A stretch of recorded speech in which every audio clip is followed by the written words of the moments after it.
It is a well-known fact that men often ignore their health and well-being concerns.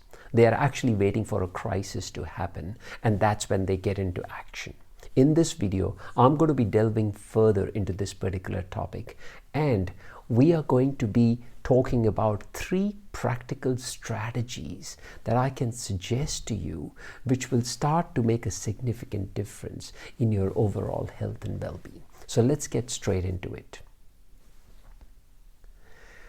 I hope you've heard of this expression called doing the bloke thing.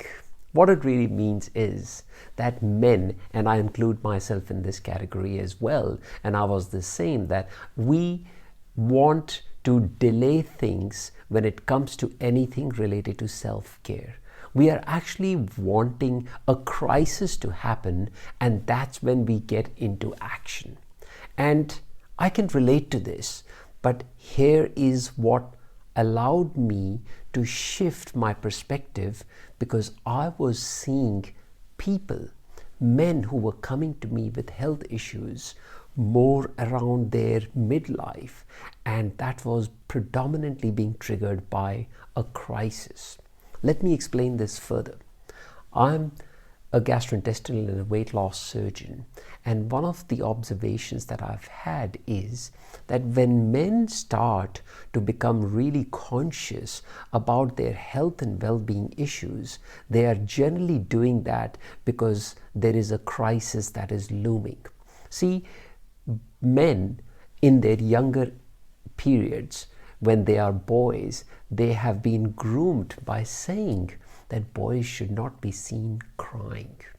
Now, what that really means is that if a boy who later on grows to be a man is seen crying, it is an impact on their masculinity. It is their impact. It impacts their self-esteem in a way that they are in conflict with what they were told growing up and what they are experiencing now. The men are also individuals who experience emotions. And let's be honest about it, that these emotions can be triggered by negative life events, such as bullying at work, such as relationship issues, such as trying to fit into a public perception of being a macho male, and you can't be seen as a person who is weak.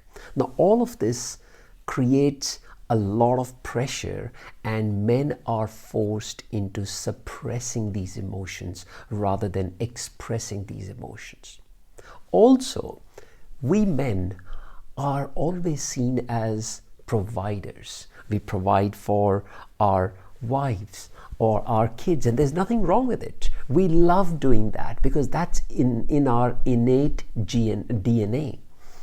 But then that provision starts to reach a point where we are providing for the banks paying the mortgage. We are providing for the parents who are aging and getting old. So the list keeps going on and on and on, and you put yourself right at the bottom.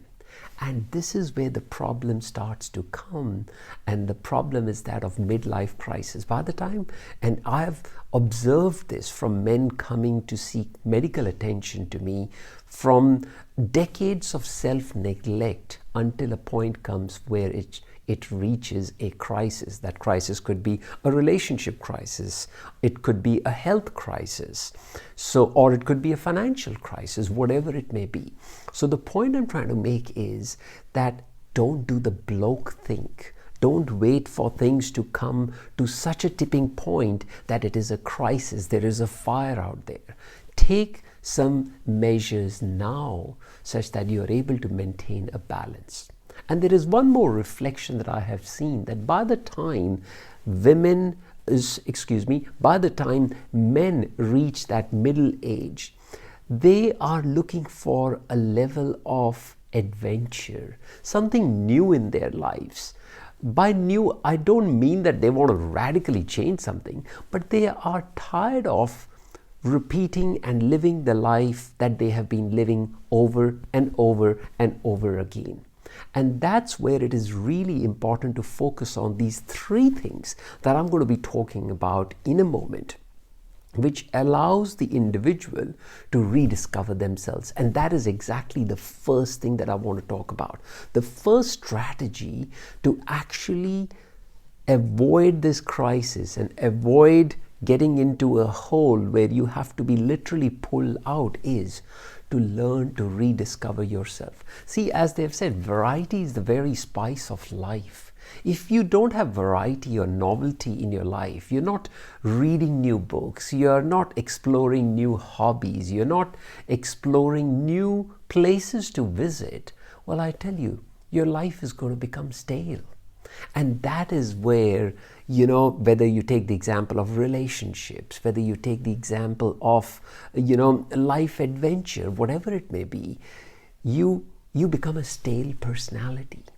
And when that happens, you have lost the joy, the fun of living life. So that's the first thing that causes people to go into self-neglect. So first strategy that I would suggest is make an effort to rediscover yourself. Whether it is with your significant other, go and make a trip to a new place. Just get out of your usual environment and take a hike, go for a couple of days outside of your usual zone. So that's the first thing that I would suggest.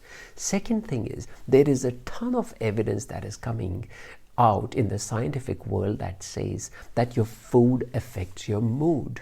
And you heard me right.